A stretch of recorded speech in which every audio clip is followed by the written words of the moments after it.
Tim's News Explosion. Tim's News Explosion. Tim's News Explosion. Tim's News Explosion. Tim's News Explosion. Tim's News Explosion. Tim's News Explosion. Tim's News Explosion.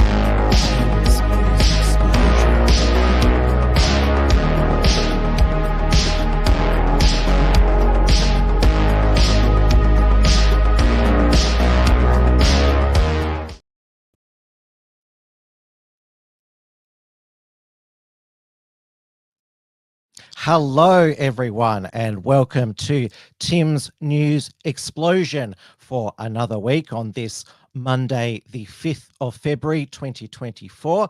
We are live on the Wilmsfront YouTube channel, the Wilmsfront Odyssey channel, and the Wilmsfront Rumble channel. I have had trouble with Rumble in the past, but some good news I found out is that StreamYard and Rumble, they now can connect directly together through an API key, which that might just be technological mumbo jumbo to many of you, but certainly means that Rumble is growing in both stature, reach, and so the streaming softwares are connecting with it. I'm not sure that any of things that I put into the chat from StreamYard turn up into I know obviously they show up in YouTube. That's where most of you are. Hi, Melissa. Hi, Brucey. Hi, Peak Aussieman. Hi to Ron Nielsen. He says, I know you're a liberal. Well, I'm actually a libertarian, Tim, and I've been very critical of the liberal slant of a lot of your stories. I've noticed some of your positions are becoming far more conservative. I'm looking forward. Well, I'm also a nationalist as well. Those two positions aren't contradictory because libertarians, they care about their community, its peace, security, and prosperity, which we're certainly going to get onto tonight, how that's not the case throughout the Anglo-West. It is 9 p.m. here in Melbourne, Victoria, where local boiling finally arrived yesterday with the Bureau of Meteorology, the BOM, declaring it our first hot day of this summer at 37 degrees, which is, well, it's not a really hot day in an Australian summer unless it gets above 40 degrees. It was about time, and, well, the Bureau of Meteorology, well, they're always right after the fact. Their El Nino prediction for this summer was a fizzer, fizzled out because of all the rain, and now they're predicting El Nino, more rain. Now, yesterday in Melbourne, it was event-filled with Lunar New Year, which is celebrated by both the Chinese and Vietnamese cultures, and it was promoted by both the major parties. After all, Victoria is a proudly successful multicultural state. They always tell us even when that is clearly not the case. And there was also the Midsummer LGBT Pride Parade in Fitzroy Street in St Kilda. Now, both the major parties turn up, as do other parties, and there is all the different various identity, different groups in there, including Victoria Police. Now, despite Victoria Police, they have, over 100 LGBT liaison officers, a ridiculous amount. The Chief Commissioner, Shane Patton, was marching there. So was his deputy. Neil Patterson, who now Thomas Sewell and the NSN, they label Victoria Police uphold the anal sex. And I've previously covered on this show how Deputy Commissioner Neil Patterson, who's homosexual himself, literally does uphold the anal sex. He got a Christian, a Victoria Police veteran, fired because he disagreed with homosexuality in Victoria Police's LGBT, all of their rainbow events, and made a Red Cross volunteer cry. He was collecting money, donations outside. He was collecting outside the Victoria Police headquarters in West Melbourne because the Red Cross don't take the blood donations of gay men who've had anal sex in the past 6 months. Now, despite all this, the fact that Victoria Police, they threw a huge amount of resources at convicting and sending Neil Erickson to prison for a month for disturbing religious worship at that gay church back in September 2019. According to the socialist Antifa professional activists, the Victoria Police shouldn't be at Pride because they still oppress queer people every day. And this year, they decided to ambush the Victoria Police contingent at the Midsummer Pride March and throw paint bombs at them and provoke them. And this is what was reported on 9 News last night with Shane Patton's response. Well, Victoria police officers have been pelted with paint bombs and abused while taking part in the Pride March in St Kilda. Let's go live to Laura Turner. Laura, the Chief Commissioner was caught in the middle. He was, Dougal. He was marching with about 100 Victoria Police members and state government employees here in St Kilda this afternoon, just before 2 p.m, when he says this all turned ugly. A crowd of about 60 protesters has turned up and ambushed police members walking along Fitzroy Street, pelting paint bombs at them and chanting "Cops kill queers." Now, sadly, family members of those officers were caught in the crossfire, even children as young as 4 years old, as well as police band members too. Shane Patton, the Chief Commissioner, has spoken out about this afternoon, saying he's disgusted and that this appeared to be premeditated. Their conduct, I have nothing but contempt for it. Yes, someone is in a pig's head. This was a next level elevation. It was clear, their intent was clear. It was pre-planned. Now, Shane Patton says Victoria Police has a long history of being involved in this Pride March and that they had been mingling with the crowd for hours before the march this afternoon, and there was no unrest, and that everyone appeared to be very happy until that crowd of protesters turned up. They say there may be links to other protests we've seen across Melbourne in the last few months. They are investigating at the moment plenty of footage on social media, trying to work out who was behind this and why. A 34-year-old was arrested here at the scene this afternoon, but she has been released without charge so far, Dougal. All right, Laura Turner, thank you. Okay, there's a lot to unpack there. First of all, Shane Patton was right in that it was a organised ambush by they were clearly socialist Antifa thugs. They pre-planned this, and it's always they're crying out when Victoria Police are pushing them away after they've assaulted them with paint bombs. Remember that odd expression, the enemy screams out in pain as he strikes you. Now, obviously, I see in the comments that, quite rightly, there is not much respect for Victoria Police across the board. I mean, they shot rubber bullets at peaceful protesters during the lockdowns, and of course, knocked over and pepper sprayed grannies, choked women, and of course, arrested pregnant women in their pajamas for wanting to organize a protest.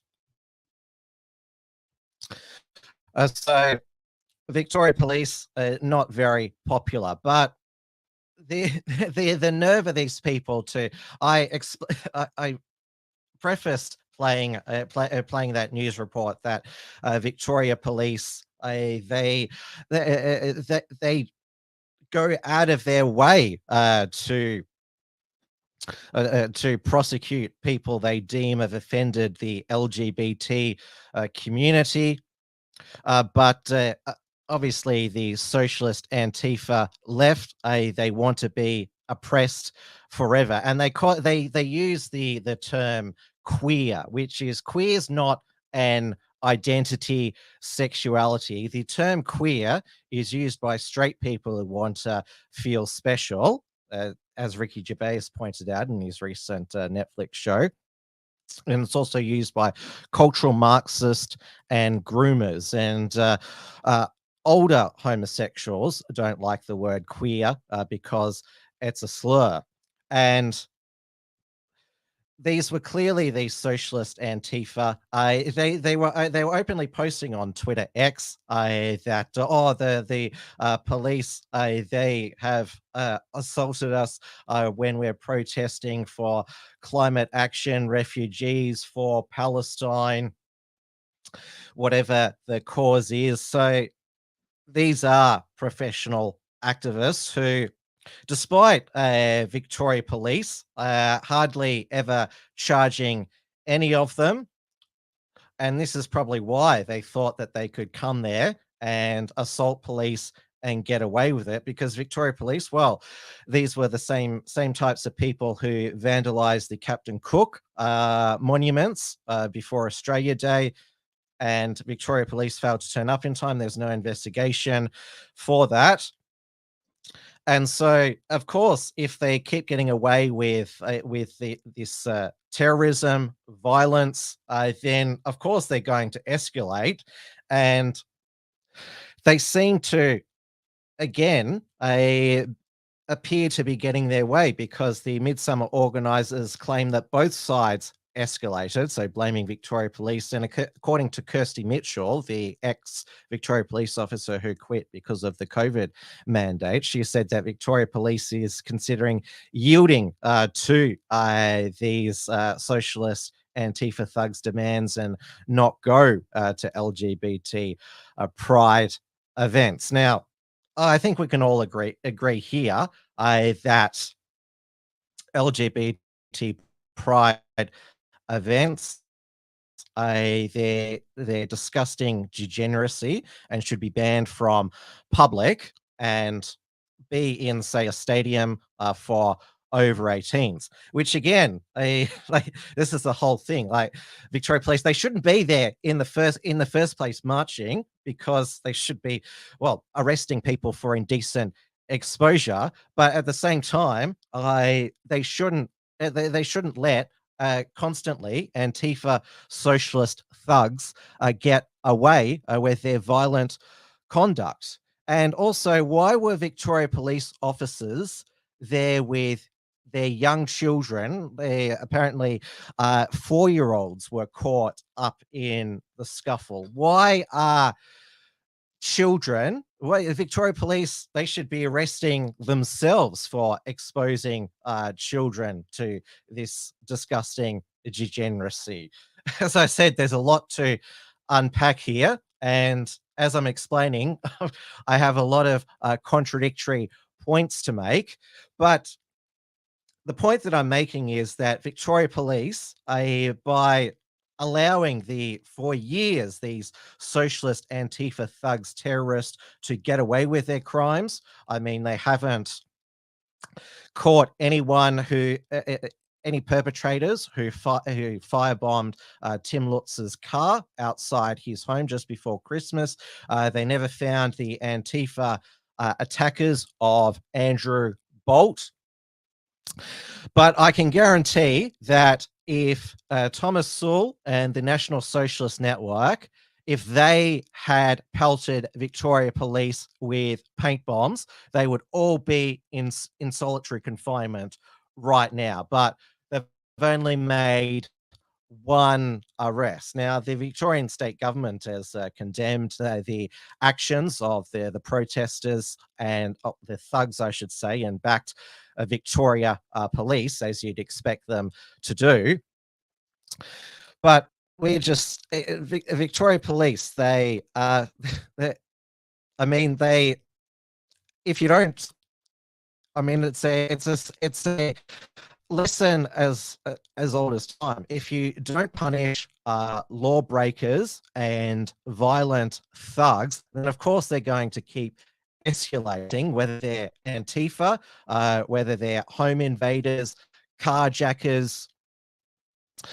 It's just going to keep getting worse and worse, and that, of course, brings me to what the horrific stabbing to death of 70-year-old grandmother Vilene White. Now, this is a photo of her celebrating her 70th birthday. I mean, she could be anyone's grandmother. And she was at the local Red Bank Plains shopping centre in Ipswich, Brisbane, which is a regional centre just west of Brisbane. Melissa will know exactly where it is. So she was stabbed to death. And the Queensland Police put out a CCTV footage of 4 suspects, men of African appearance. She was stabbed because they wanted to steal her car. And tonight, Queensland Police have arrested 5 youths, all under 18. This was the CCTV footage that they put out. The faces have to be blurred now because they're all juveniles, but you can still see their facial appearance under the blur there. Because according to the ABC, they deleted that they were looking for men of African appearance and then that looking for men. And of course, the local feminists, their spin on it is that, they added her, Vilene White, to their 2024 women killed tally, implying that she was another victim of male violence, which, and this is what they always say. This is not a migrant problem. This is a male problem. So we should just import more men who are from overseas who are overrepresented in our local crime statistics. That is not going to make any woman safer. And when they talk about domestic violence epidemic, I would like to see a demographic breakdown of domestic violence per group, because and we'll get to this later on as well. Many migrants come from parts of the world where respect for women is hardly lacking, barely lacking. And so you wouldn't be surprised if domestic violence is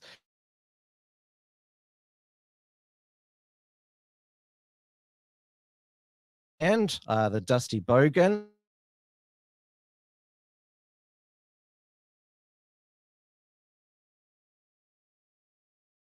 Red Bank Plains outside the Audi, where Vilene White was stabbed in front of her 6-year-old granddaughter, who is apparently, she's doing okay despite witnessing the stabbing death of her grandmother. We can't call it a murder because it's before the courts and they're juveniles. So we've got to use all of these legal language there, because the last thing we want to do is prejudice a legal proceeding. We were at the scene of a stabbing last night.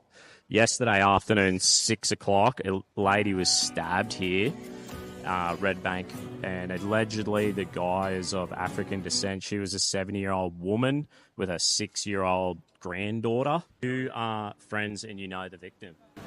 Yeah, I was. You've just come from the family's home. Correct, yeah. There's a little girl who was present with the grandma as she got stabbed and died. Yeah, obviously the grandma's deceased, that's what I've been told. The little girl, we went and visited her this morning. She's surprisingly coping really, really well. I think obviously everybody's in a state of shock at the moment, but yeah, it's just disgusting what's happened. I can't understand how the human mind can just do something like that, or an attack an elderly, or it's just straight out of the... It's horrible. Yes, and there's been a vigil for Valeen White today, and apparently the Ipswich area, it is a hotspot in the Greater Brisbane area for these types of violent aggravated crimes, carjackings. Obviously, Melbourne's youth gang crisis. Those who are listening on the podcast, I'm putting youths in inverted commas. 9 News tonight aired part 1 of their story, or deeper story into Melbourne's youth gang crisis. But Brisbane, that is getting worse as well. So is Perth.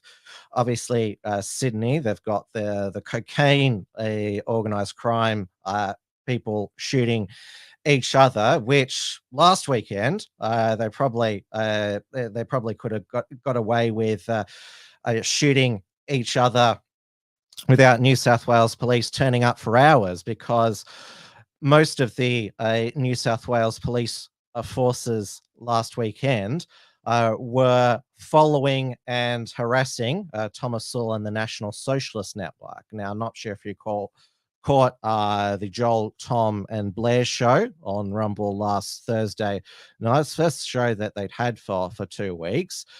Tom went through his the full detail of what he and the NSN members went through. Blair flew up on the Saturday, didn't go to the Australia Day event where they were stopped on the train. And so Tom said that they were followed and harassed. Police constantly alcohol and drug testing them, and also searching for defects on their car, which sort of reminded me of in Fat Pizza, which is based in Sydney, how Constable Richard Head is always trying to find defects in Paulie's car so he can put it in the police impound yard. And then so there are at least 50 cars following them at any time, and followed them down the border. And according to Tom, Victoria Police, they weren't on the border of the Murray to follow them for the rest of the day. We've learnt the past week that New South Wales, because they have greater move on laws that they can use against people which aren't in place in Victoria, which is good for freedom of political communication, which is a constitutional right. And now there were 2 current affairs stories on the NSN in Sydney last week. The first was a current affair sensationalist piece by one of their thought reporters. And now I'm not going to play the whole thing, but just, they managed to get 3 old boomers outside of Woolworths to say how abhorrent Tom and the NSN were. I think it's pathetic, really. I mean, in this day and age, and the fact that they cover their faces so no one knows who they are. I can't find words to just how disgusted I am. I just say, get a life and go somewhere else, not here. I am the leader of the European Australian movement. Okay, so did you order a letterbox drop in Marsfield over the weekend? Not specifically in that suburb, but I do. I am in control of my organisation. A neo-Nazi recruitment flyer dropped in letterboxes in Marsfield in Sydney's north. The disturbing printout spread in the suburb on behalf of the European Australian movement.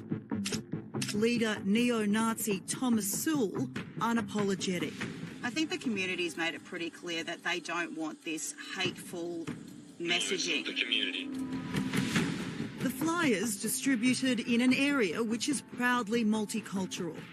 A non-English language is used in 55% of households in Marsfield.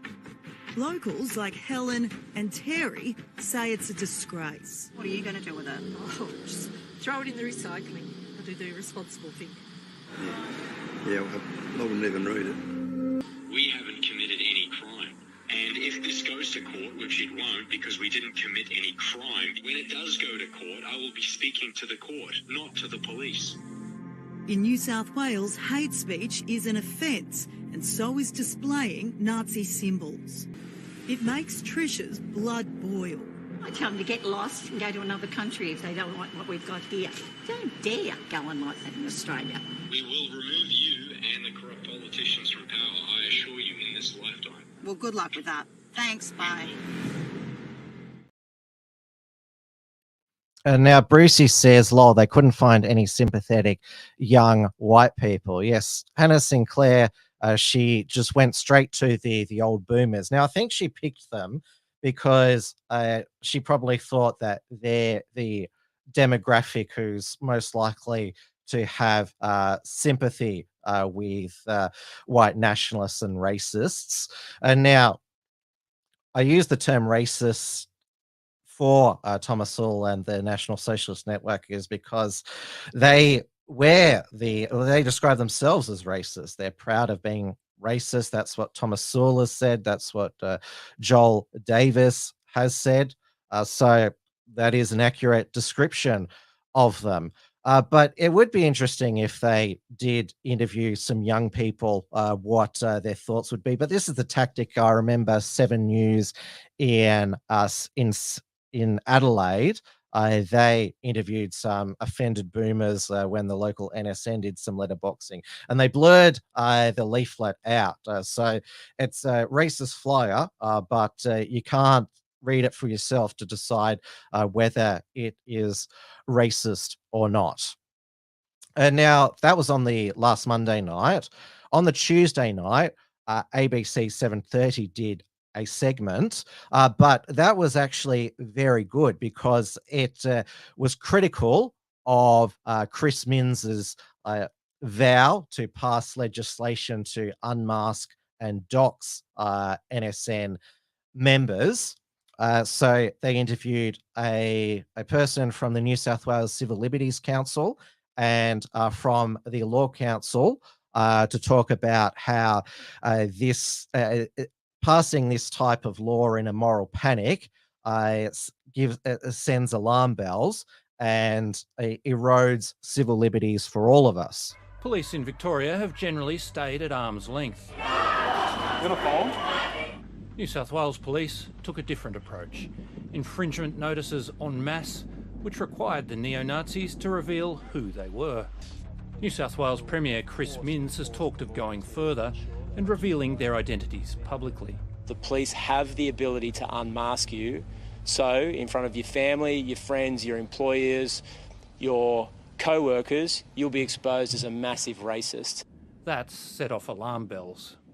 I think we've got to be very careful about how police force revelation of identities. It's fine when people are charged with a criminal offence or they're issued a notice using some police power, but we can't have a free-for-all where police name people adversely just because the police regard their behaviour as annoying or disturbing in some way that doesn't breach any criminal law standards. It's legitimate to respond in a way which prohibits conduct. It just needs to be done in a carefully considered way and making sure that, as with all criminal law, we know in advance what it is which is lawful and unlawful and have an opportunity to modify behaviour to conform with the law. In an attempt to combat groups like Sewell's, New South Wales, Victoria and the Commonwealth are among jurisdictions that have now banned some Nazi symbols and gestures. One of Sewell's neo-Nazis, Jacob Hersant, is facing charges over this. Thank you. Heil Hitler. Heil Hitler. Oh, I nearly did it. Of course, protest laws aren't reserved for neo-Nazis. In New South Wales in 2023, climate activists challenged laws that could see them jailed for 2 years if they blocked access to facilities like ports or train stations. In December, the New South Wales Supreme Court struck down the laws because they constrained freedom of political communication.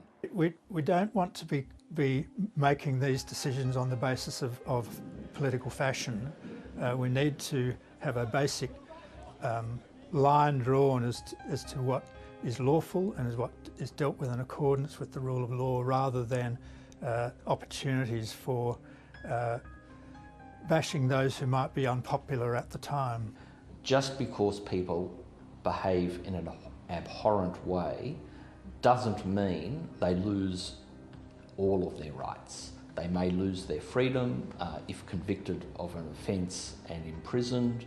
They may be subject to other restrictions under national security legislation and so forth. But it's really important that whatever action is taken against these groups and individuals is done in a way that is consistent with the values we have in a free society. A balanced report from the ABC. It does still happen from time to time. And now you might notice in that report that the ABC didn't blur out the displays of the Nazi salute with even after the new federal laws came in, which even ban it online. And that was because it was a news report.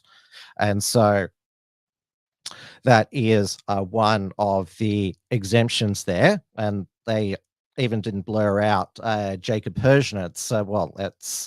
It was a half Nazi salute outside of court, and he's been charged under Victoria's law, and he was had another court appearance this week at the Melbourne Magistrates Court, and because he, the prosecution have said that they are seeking a custodial sentence, they'll probably want to give him the max because they want to make an example of him. Jacob Hersant he'll be a neo-Nazi National Socialist for the rest of his life.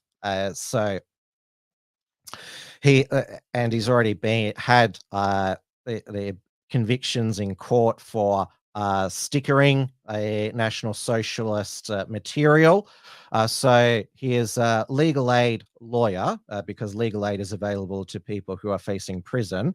Sandra Gort told Magistrate David Shravagi her client planned to defend the charge on constitutional grounds.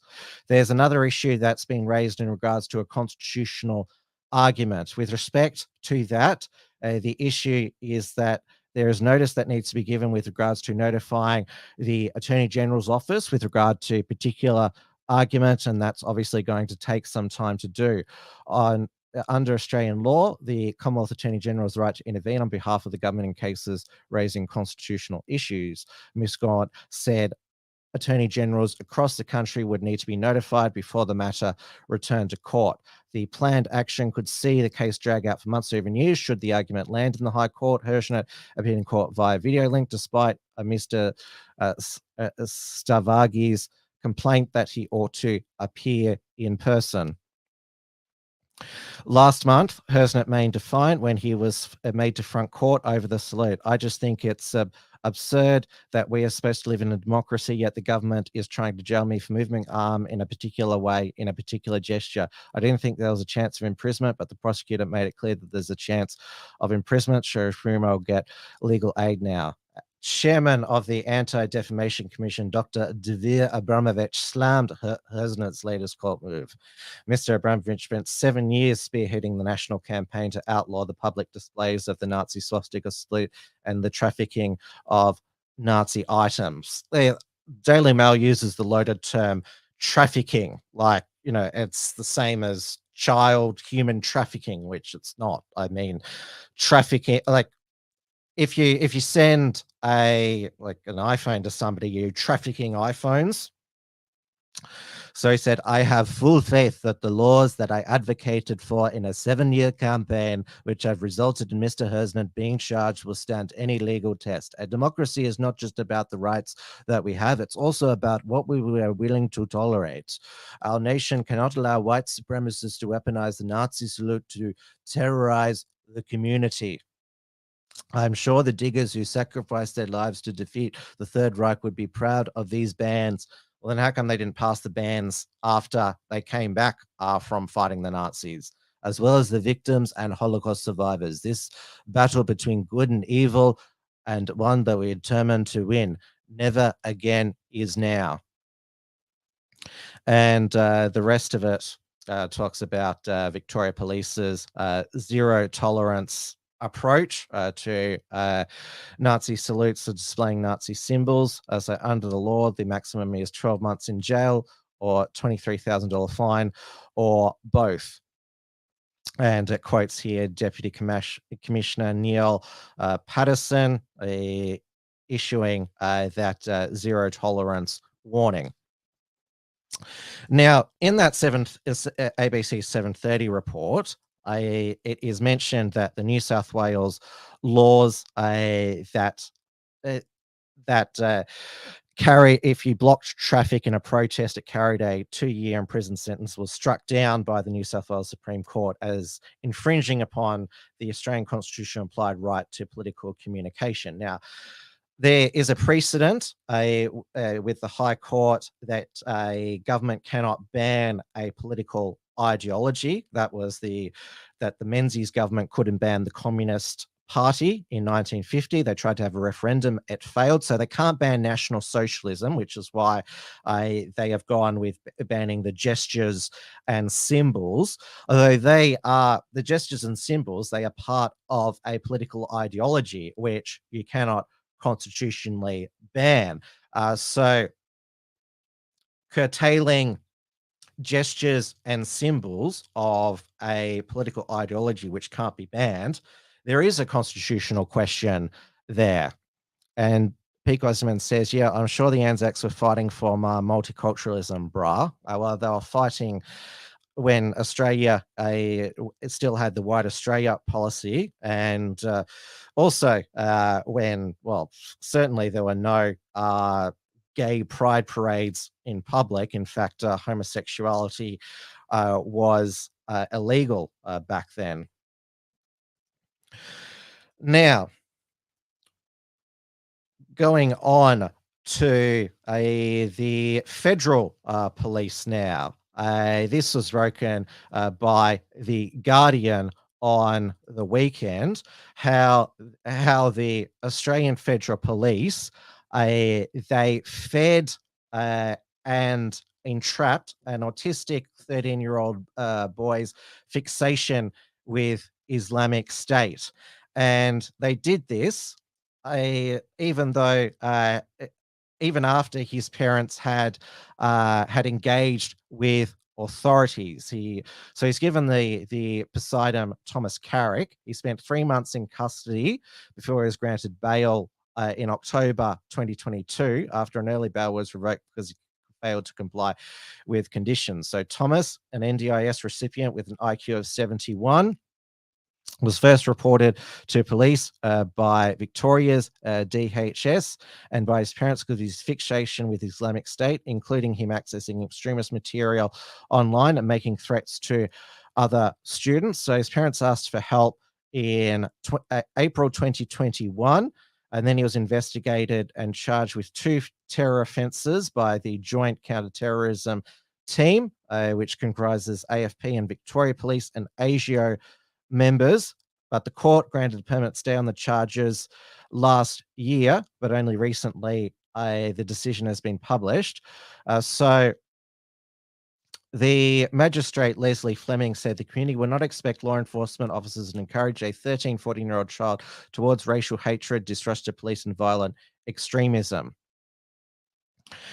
Fleming found the JCT deliberately delayed charging Thomas with offences until he turned 14, as it made it harder for them to use the defence of dol incapax when referring to the concept that a child is not criminally responsible for their actions. Police inappropriately searched Thomas's property shortly before he was charged. There was a deliberate, invasive, and totally inappropriate search of Thomas's bedroom without lawful excuse. The search involved multiple Victoria police members under the guise of attempting to provide support to the family.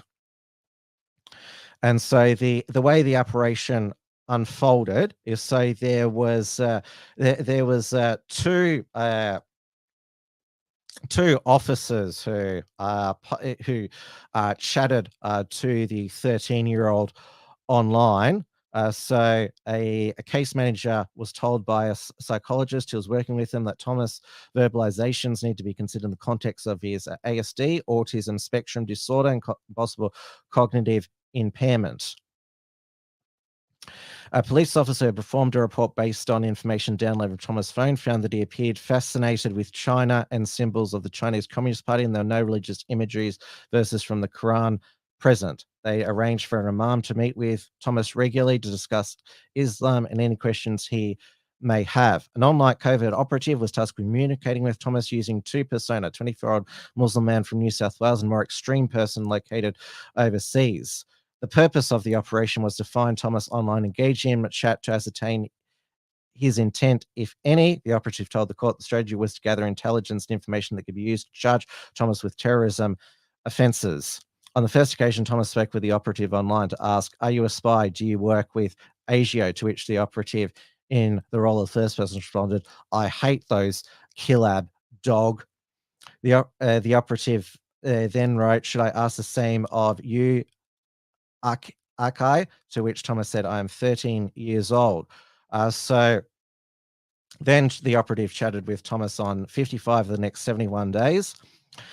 So there were 1,400 of chat logs. So the first person introduced Thomas to the second, more extreme persona, who he encouraged him to make a bomb or kill an AFP officer. But the operative gave evidence that Thomas was naive and living in a fantasy online, including asking questions like whether he could join the kids section of Islamic State.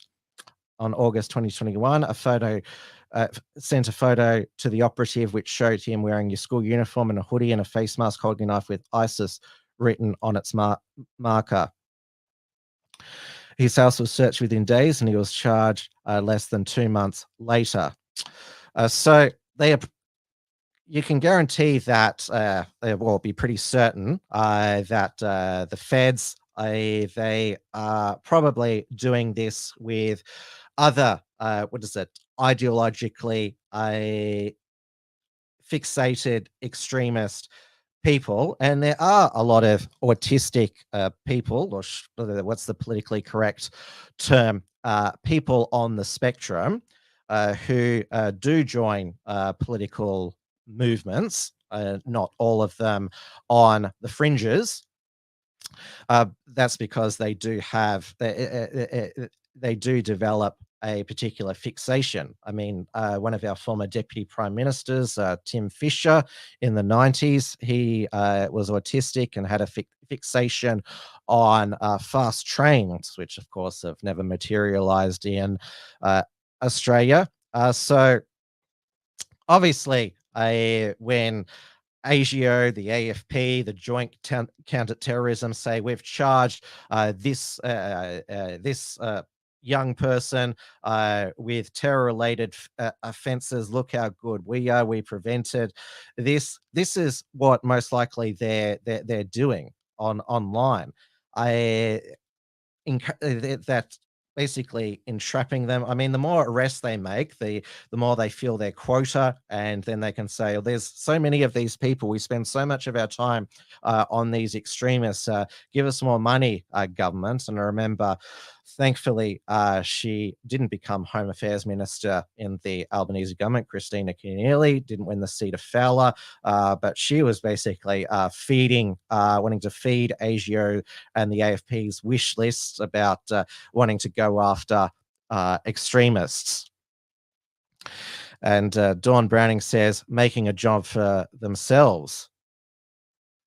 Well, exactly. And how often is it that, particularly in the United States, when there's a mass shooter or an act of terror, the FBI says yes, they were on their radar, but the feds, they never it's never investigated intelligence failures. Just that, oh yeah, we need to try and curtail more civil liberties and freedoms as much as possible. And the problem obviously is we haven't got incompetent federal agents. They just need more powers.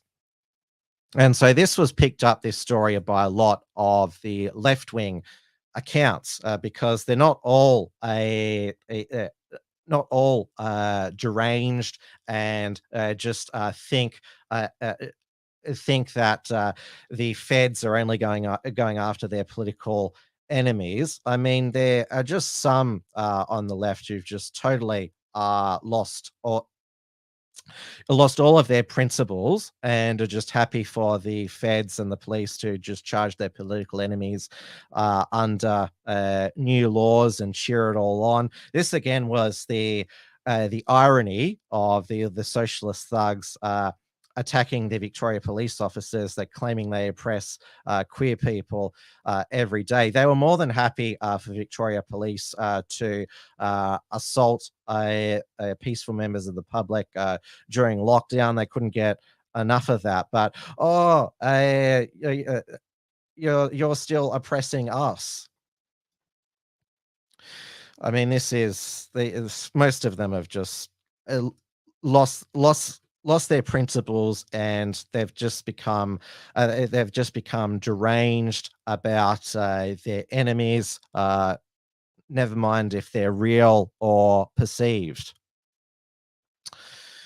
Now, going on, up to New South Wales Police, when they're not busy throwing 50 police cars at following Thomasula and the NSN around all weekend.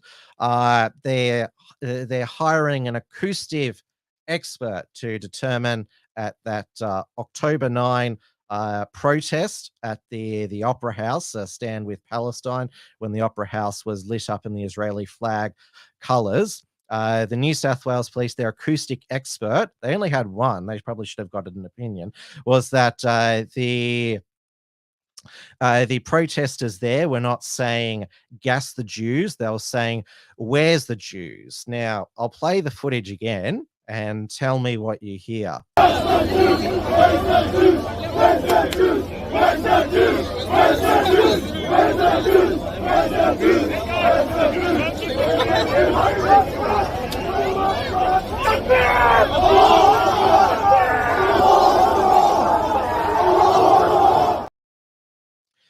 Now, if you close your eyes, you can hear both. And so those subtitles are blamed for misleading the media.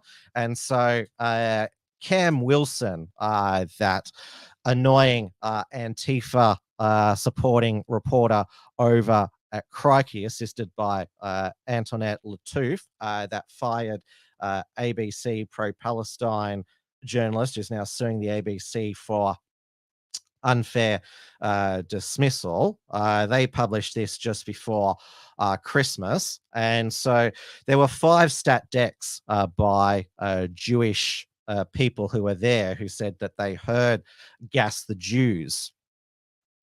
Though New South Wales Police, they've now said no. Cam Wilson and Antelef Latooth.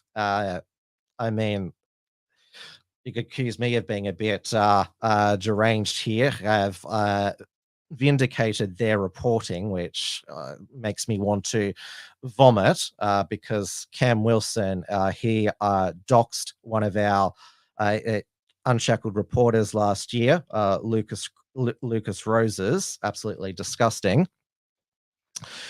But I digress with my venting there. So there is now some of these pro-Palestine activists are calling for the Jewish people who signed the stat dec to be charged, and I see that Larrikin says, "Don't believe your own ears.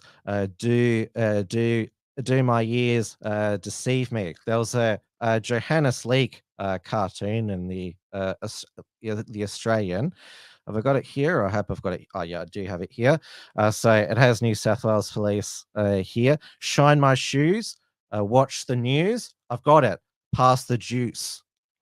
I think it was a glass of juice. They were chanting glass of juice. I'm not sure if you've seen that Hitler meme where he says, I asked for a glass of juice, not gas the Jews. Now, if that meme offended people, then I refer you to that Stalin meme. Dark humor is a lot like food. Not everyone gets it. It's a meme. Maybe they were saying Huey Lewis and the news. Maybe that's what they were saying as well.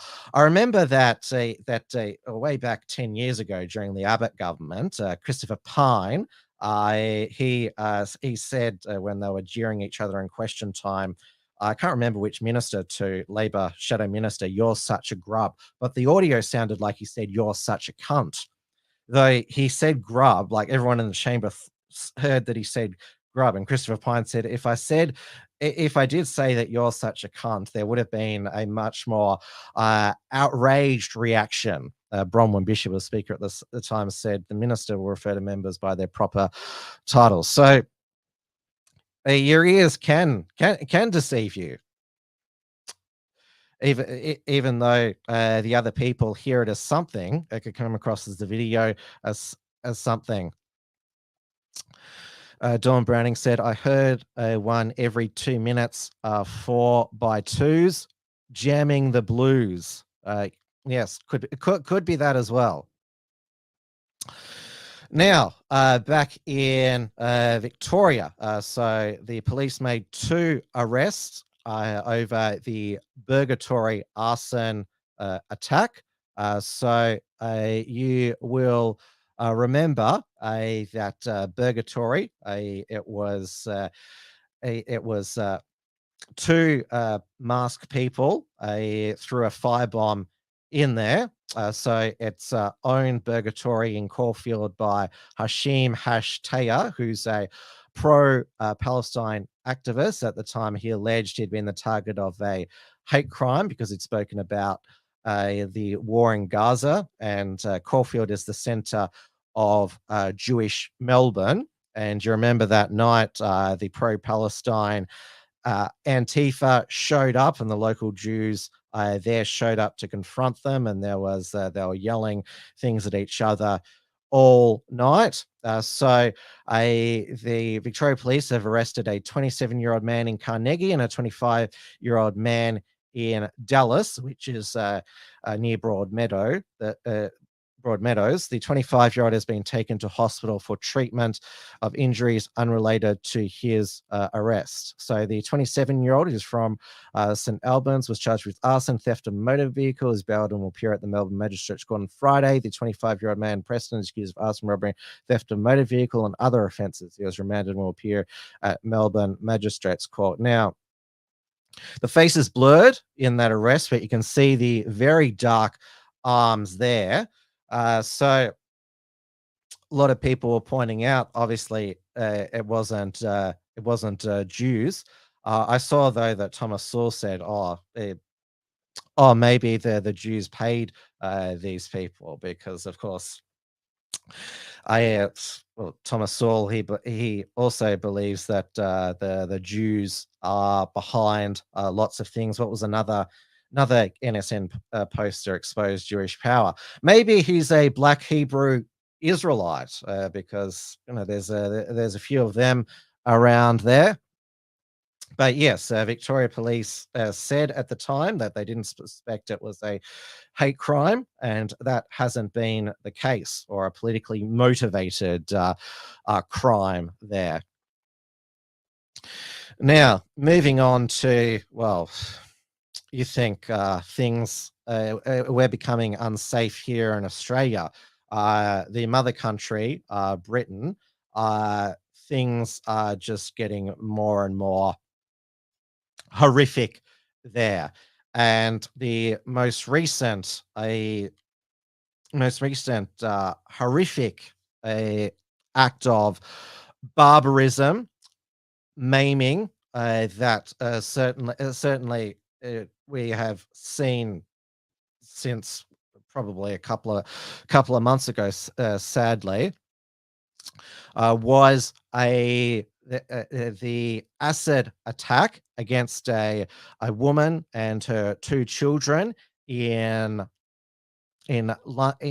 Clapham in London by an illegal immigrant. I mean, he was granted asylum, disgustingly. Abdul Azidi, illegal immigrant, came from Afghanistan, came on a lorry in 2016, had two asylum applications knocked back and then was convicted of a sex offense and indecent exposure in 2018. But was granted asylum on appeal because he claimed that he had converted to Christianity. So a lot of these mature age males who come illegally to the UK, whether that be by boat or on a lorry,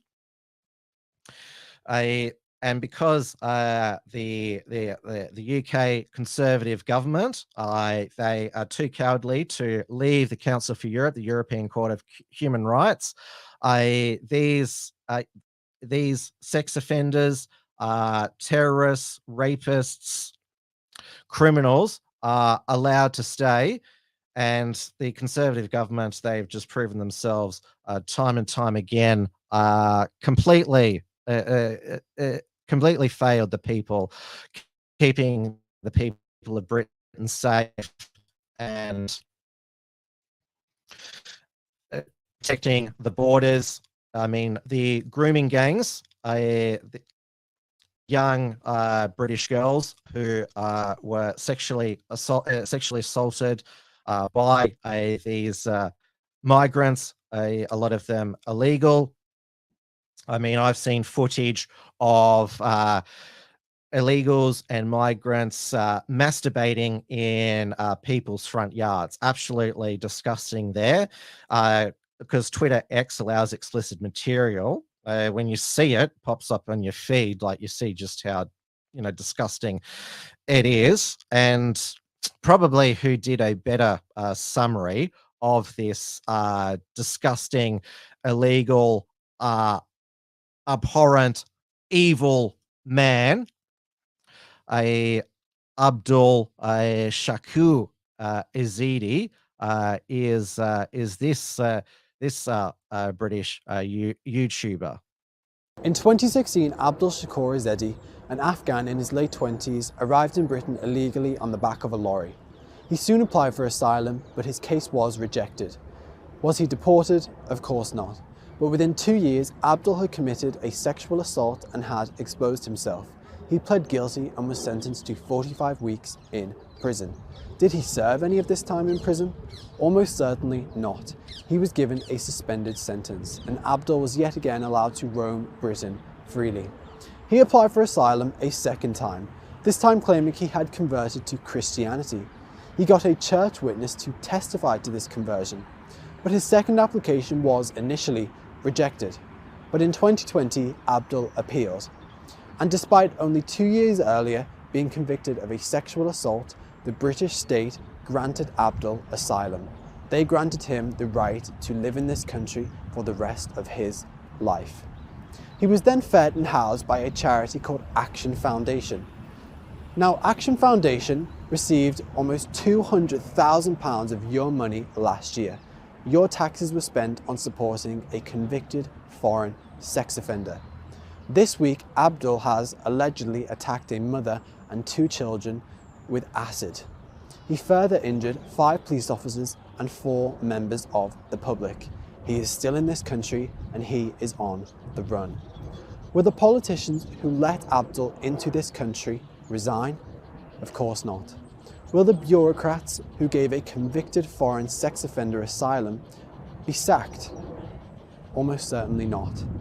Will the charity who have fed and housed a convicted foreign sex offender lose their support? Me and you both know the answer. The people who run our country care more for people like Abdul than they do for you or me. Abdul Shakur Zedis will keep coming here, and the British people will keep getting betrayed until we have a complete change and clear out of the people who run our country. Jack Anderson is this chap's name, and another good British chap who's, well, you could call it angry Substack vent, Matt Godwin on Substack. So said we are led by fools. And yes, an update. They still, despite London having the highest concentration of CCTV cameras in the UK and Europe. He was originally from Newcastle. This evil man, Abdul Shakur Izidi, and travelled from Newcastle to Clapham in London to throw acid on this woman who he was in a relationship with and her children. I don't know whether the woman is white or whether she's the same color and ethnicity as him. That's irrelevant. Maiming any person with acid is one of the most evil and abhorrent, despicable acts anyone can commit. I mean, you'd much rather be stabbed or even shot than be doused in acid, which is what it is a practice against women that comes from South and West Asia. The horrific violence against women is committed in the form of acid attack because it's not about killing them, but about disfiguring them for life. London has become the epicenter of acid attacks in the world, actually, which, well, look at the demographics of London now. And also, I should note that vindictive ex-girlfriends in London have also poured acid over their ex-boyfriends. So acid attacks are also the choice of weapon for evil, vindictive women who want to mutilate their exes. Women also, they rather than a lot of women, rather than kill, want to maim and mutilate. I mean, that's why there's women who have cut off men's penis.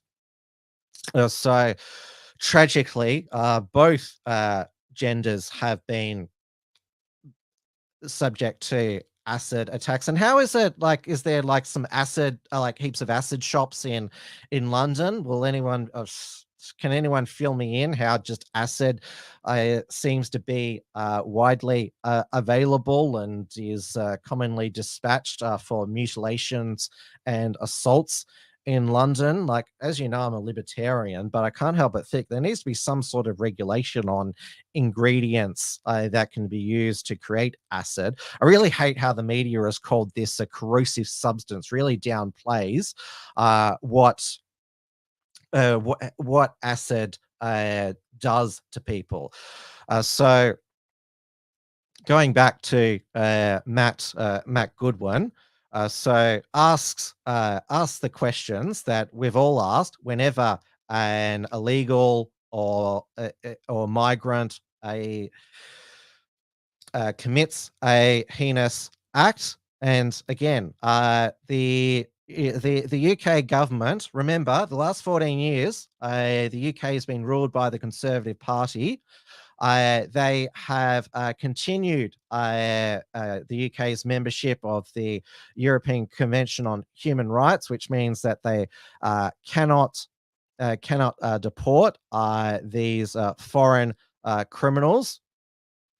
And the polls are pretty clear that 70% say we should remove foreign nationals who glorify terrorism from the country, which no doubt includes some of those radical Islamists who just forced Mike Freer MP to resign. So Conservative MPs are being run out of Parliament by the growing demographic change. So this was the resignation letter by Mike Freer. So he is the MP for Finchley and Golders Green. He said, since my election as an MP in 2010, I have sadly had several serious threats to my personal safety. The attacks by Muslims against crusades, Ali Harbi Ali, and the recent arson attack where the motives remain unclear, have weighed heavily on me and my husband, Angelo. These serious incidents are alongside the many low-level incidents. No MP can operate effectively without the support of their spouse and wider family. Sadly, the serious incident placed intolerable stress on them too. It will be an enormous wrench to step down. It has been the privilege of my life to serve the wonderful, diverse, it's diversity that has led you to make the decision to retire. And vibrant areas that Finchley and Golden Green, serving its constituents and getting things done, makes the job worthwhile. I'm also deeply grateful to the unwavering support of the local association membership and, of course, our agent. They can be assured of my continued support for the party locally and nationally. And now you see there that he mentioned his husband, Angelo. So obviously the Muslims wouldn't be keen on his homosexuality either. And he was, one of the targets of the terrorist who stabbed the Conservative MP, Sir David Amos, who was murdered at a constituency meeting his constituents. It's called, what do they call them? Constituents surgery there. I should make sure I name the murderer of David Amos. So the murderer of him was mentioned in Mike Freer's resignation letter. Ali Harbi Ali there. Yeah, so very Anglo name there. Now, of course, the most important thing, because the UK faces a general election by the end of the year, to save Britain, you need to re-elect the same Conservative government that has failed you for the last 14 years. You need to save the nation from Sir Keir Starmer and Radical Labour by voting for the continued Tory decline of Britain. I mean, listen to Priti Patel. Enough is enough. The system is broken, and we simply have to be tougher on asylum. Why didn't you do that as Home Secretary? I mean, what's the point in being Home Secretary if you can't fix the asylum system. And Suella Braverman, she was on GB News talking about this as well. Weren't you Home Secretary as well?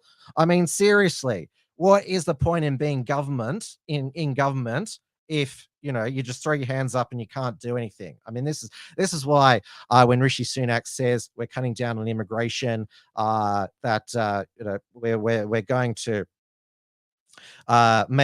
make the streets safer, we're going to stop the boats. Do not believe a word. None of it is going to happen. Rishi Sunak, lying Roland rat. You should. You're an absolute conservative, shilling fool. If you are still thinking of voting for the Conservative Party. And the chair of the Women and Equalities Committee, a Conservative, Caroline Noakes, the most important pressing issue for women is not walking down the street safely, where they don't have to live in fear of an acid attack. The real issue for women these days is microaggressions. I was surprised to hear how many microaggressions that you face and have always faced. Oh, look, and I think there's a really important message here, is that, with respect, Kirsty, the media, journalists are not interested in microaggressions. They want to hear about the most egregious I think some of us want to hear about microaggressions. And the stark reality is that every day women will face misogyny and microaggressions. If you're a woman of colour, it will be worse. And we have to do better at understanding the cultures that make men think that's okay. It's not okay, and actually you can see a pattern of behaviours that lead to really horrific crimes. Yes, because it may start with a microaggression, Belle, but it can end up with something incredibly serious. So what would be a microaggression? I don't know, saying that Caroline Noakes, don't worry about her, it's just her time of the month. That would be an example of a microaggression. I mean, a woman might say, well, I never, how dare you? But that is just hurty words. I mean, acid being thrown in your face, that the woman is in an induced coma. Her injuries have been stated to be life-altering, and there are a number of Met police officers who also got some of the acid on them. So he's still on the run,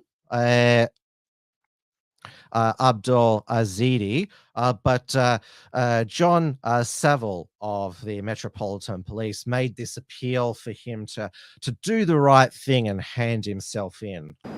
I can make a personal appeal to him, because Abdul, you clearly have got some very significant injuries. We've seen the images. You need some medical help. So do the right thing and hand yourself in.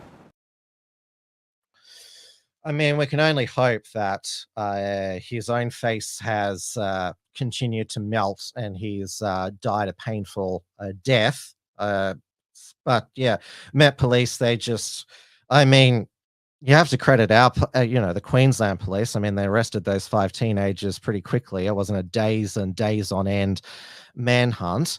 Now, another thing I want to say, I've talked about the useless Tories, but the women's the women's rights activists, the Let Women Speak, the TERFs, the gender criticals, where are they defending women's rights not to have acid thrown in their face? They spent a whole day outside protesting at the London Bridge train station because there was a pride flag on a poster there, and they're going to put in 3 gender neutral toilet cubicles. They're still going to have a huge gender segregated toilets, but that was the issue for them. I mean, priorities, as if a violent male such as Abdul Azidi, I mean, like, say if that woman and her children ran into a female toilet, as if he's going to say, oh, blast, they've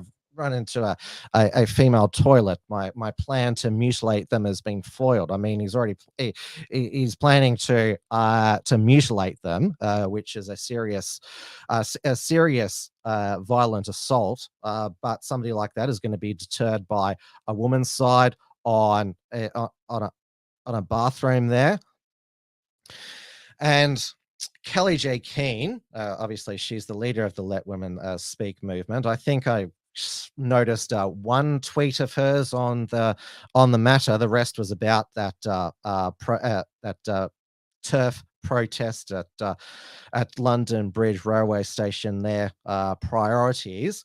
Now, also, end of last week, the teenage killers of transgender teenager Brianna Gay, who stabbed her 28 times, were named Scarlett Jenkinson and Eddie Ratcliffe. They were sentenced to life in prison. The female Scarlett Jenkinson has a non-parole period of 22 years, and Eddie Ratcliffe, the male, got 20 years because Scarlett Jenkinson, she was the one who was the main planner of the premeditated murder, lured Brianna to the park where she was stabbed 28 times. And Kelly J. Keane, in response to a tweet by Ava Santina, said, "There aren't words to describe how heinous the Brianna Gay case is. Can't use the language I wanted to on here, but it's really a good moment for people to consider the hateful things they say about gender." And Kelly J. Keane responded, "Women who enable the transition of their children are evil." Brianna Gay's parents, they've had to go, their child, they've lost their child, brutally murdered. They've just seen their child's murderers sent to prison, and you're calling them evil. I mean, not obviously. There are a lot of parents who are more than happy to help transition their child, which isn't by proxy.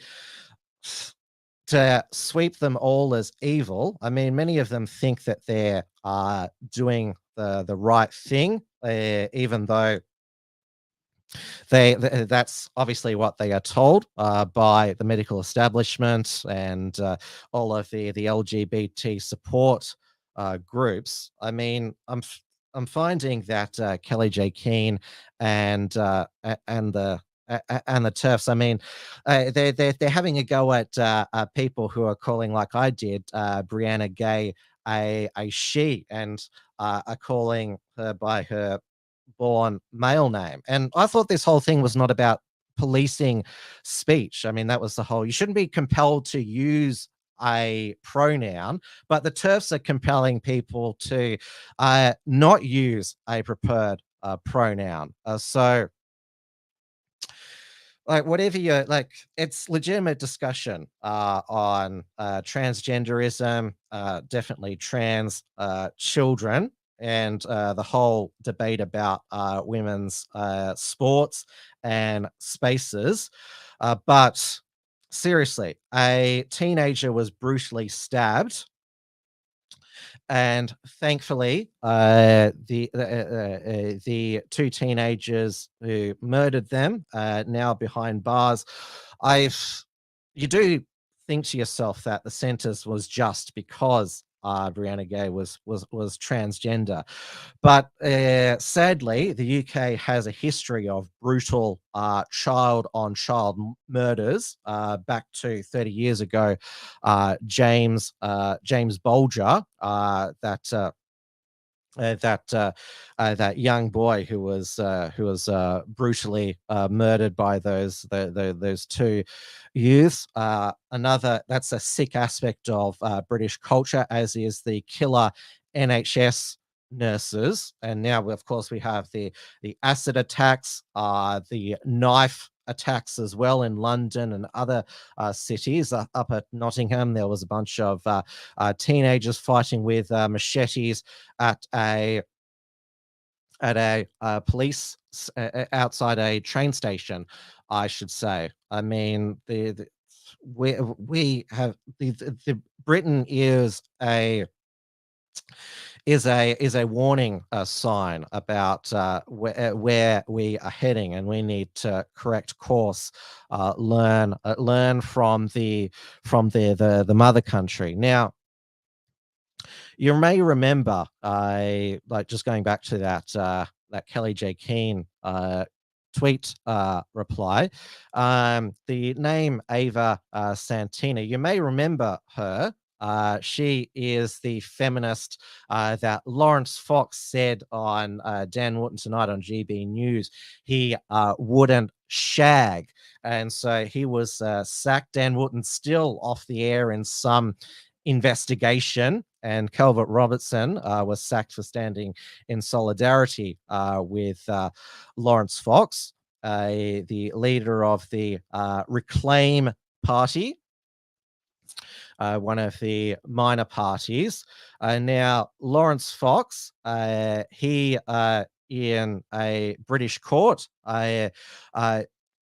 was found by a judge to have defamed two individuals, a drag queen, Colin Seymour, and former deputy chair of Stonewall, Simon Blake, when during a spat on X, formerly known as Twitter, he labelled each of them a pedophile, or as they say in the UK, paedophile. A third claimant, broadcaster and activist Nicole Thorpe, had a similar claim against Fox thrown out at a preliminary hearing. Now, the reason why he decided to label them pedophiles is because they called him a racist, and they were replying because back in 2020, during BLM 2.0, Sainsbury's supermarkets in the UK decided they would have online safe spaces for their Black employees. And so, of course, they attacked him as a racist for, well, opposing racial segregation at Sainsbury's. And so he said, you're throwing around a meaningless slur accusation, so I'm going to call you a pedophile in response to show just, why you shouldn't throw around slurs like that. He didn't believe that they were pedophiles, but was just, like, if you're going to call me casually call me a racist, and I'm going to call you two pedophiles. Now, the judge in this case found that he had defamed them, but they hadn't defamed him, refused to define the term racism. So didn't believe that Fox being labeled a racist when he's clearly not. I mean, what he said was anti-racism. As I said before, you don't need to make up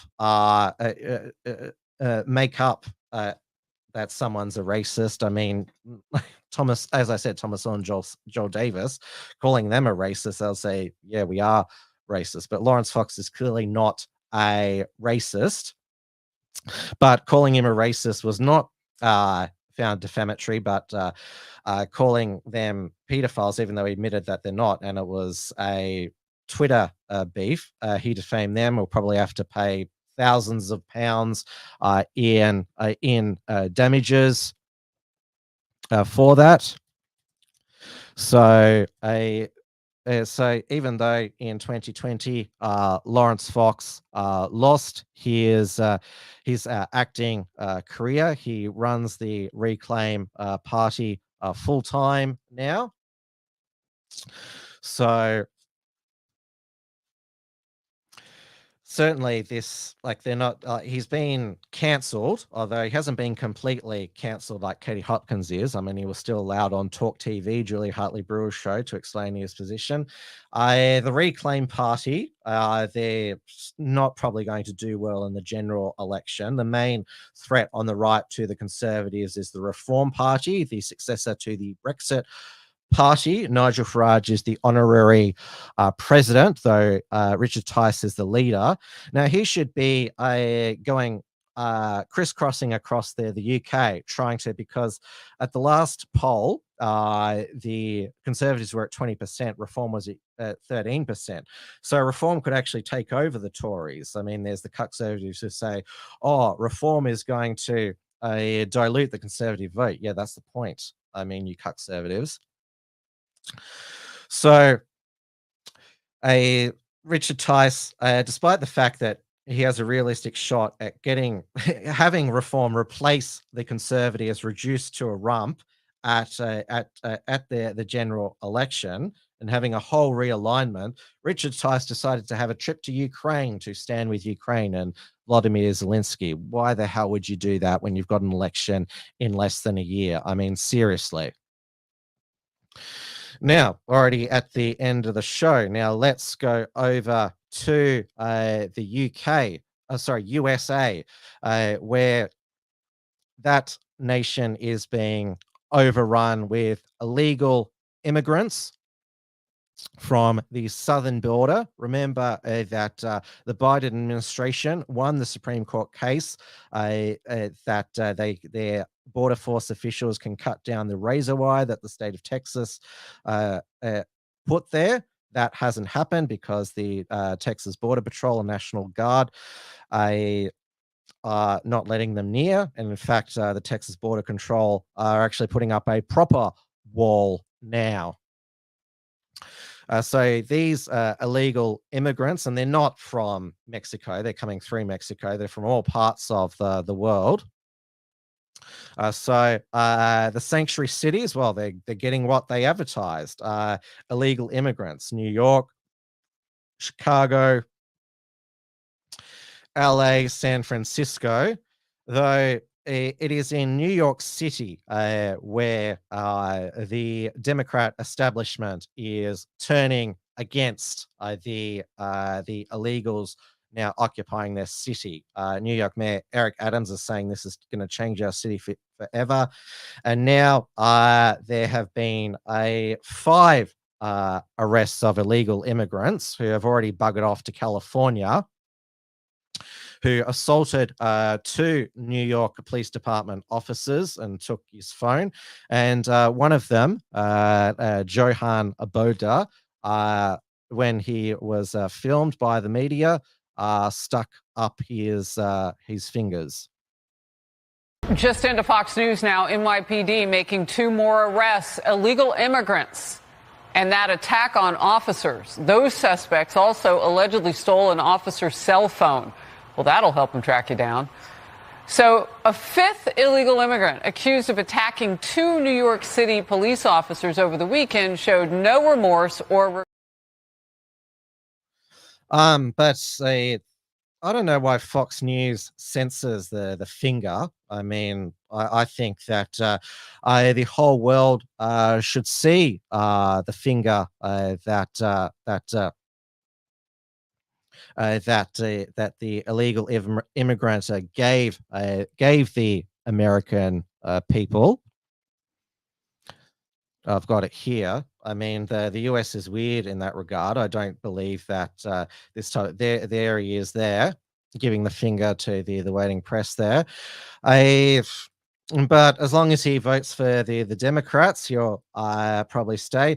And the US, they're not part of some ridiculous covenant on human rights. They're not subject to some international fake judicial body, like the European Court on human rights. But Biden is just letting them all in. We have the South Carolina Republican primary coming up on Tuesday. The Democrat one was on Saturday, where Joe Biden got 96% of the vote. That's sort of North Korean level of level of result there. So it is just it's our leaders. They don't care about you. They just care about, well, obviously for the Biden administration, it's importing more voters. I mean, the ones that are coming into Australia, they're Labor voters. The Liberal Party are stupid by thinking that they can win them. Over in Paris, there was another stabbing by a migrant at a train station, a Malawian man. So he deliberately traveled from Italy to Paris to carry out the stabbing. So he set fire to his backpack at 8 a.m. at Gare de Lyon station for attacking random people with a knife and a hammer, leaving 2 people injured and other people in intensive care. And remember, there was just another stabbing at the Eiffel Tower recently. I think he was from Germany. That illegal there. So I'm very sorry to just have a very black pilling show, but the fact that our leaders get away with this, I mean, this is also all of our fault at a population level as well, allowing our leaders to get away with it. This is the thing. We keep voting. Enough people keep voting for these people that we're just going to lead to be continue to be not safe. We're not going to recognize our own country anymore. I mean, this is really coming to a crisis here. So, I mean, it's still on our hands. I mean, we still have our vote. The voters of Queensland will have a chance at the state election, whether they want to have a proper youth gang crime crackdown. In Victoria, we have to wait for another 3 years. That's not like we have an opposition in this state with Prosciutto and the Liberals. And it's bipartisan at the federal level, mass legal immigration.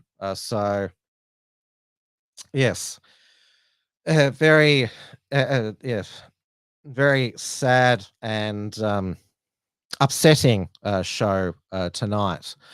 But like I said, it's still in our hands. I mean, this is our nation. I mean, if we don't like the leaders that we've got to replace them and not be fooled by the leaders who say that we're going to do this even though we didn't do it for like over a decade. But that's it for tonight. Now, remember that the Unshackled is now on Substack, which is where I post all of our Unshackled productions. So I'll just bring up the Substack link here. As a lot of you who are on the email list will know, that I send out emails for new shows, new show alerts through Substack now. So I don't send out the weekly newsletter anywhere. Anytime there's new content or we're about to go live.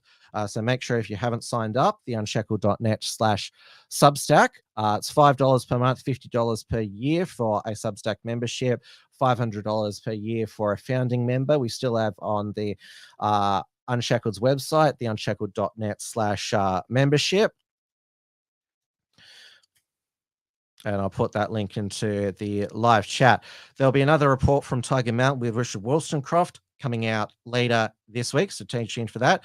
And next week is when I'll return to my weekly segment on Reality Check Radio's breakfast program with Paul Brennan. And in 2024, Reality Check Radio, they have hired as a host my old Trad Tasman Talk colleague, Dewey DeBoer, who's also now writing for the BFD.co.nz blog as well. He and I, we are still in regular contact. So we're certainly still friends and share stories with us, but we've just we're doing different things now, and I'm definitely happy for him as well. So that's coming up. The Theorist with Andy Nolch. That's due to return this month, though Andy's been pissing me off with some of his absolutely brain dead takes on his Telegram channel. So I don't know, like Andy just pisses me off a lot of the time. So I'm not sure if I can do the show with him. Let me know in the comments if you're eager for me and Andy to go head to head again, because it just gets me so angry these days with just his takes are just getting absolutely more ridiculous. But that's it for tonight. Thank you for watching. So until next time, I guess the most important message is, yes, stay safe. I mean, because I'm not sure where a lot of you live, but a lot of Melburnians do not feel safe, and a lot of do you call them Brisburbians or Brisbaneans or Brisvegasian? I'm not sure if Mel's still there, but yes, a lot of us are not feeling safe in our own home anymore, which we shouldn't. So stay safe, but still try to stay optimistic, because there's still a lot of good in the world. I mean, we shouldn't just despair, but certainly the Tim's News Explosion doesn't sanitize the truth. We tell the gritty truth. So until next time, so there'll be as so far there's not another Wilms Front scheduled this Sunday night, but I have got some good guests coming up. I've got David Clues of Unity News Network, an authentic British nationalist and freedom news organization, not a fake one like GB News and Talk TV. And I've also got Melinda Richards coming up, Australian businesswoman on the Gold Coast, Twitter X, her new book, You Can't Say That. I'll be discussing that with her. So good night, everybody, and until next time. Tim's News Explosion. Tim's News Explosion. Tim's News Explosion. Tim's News Explosion. Tim's News Explosion. Tim's News Explosion.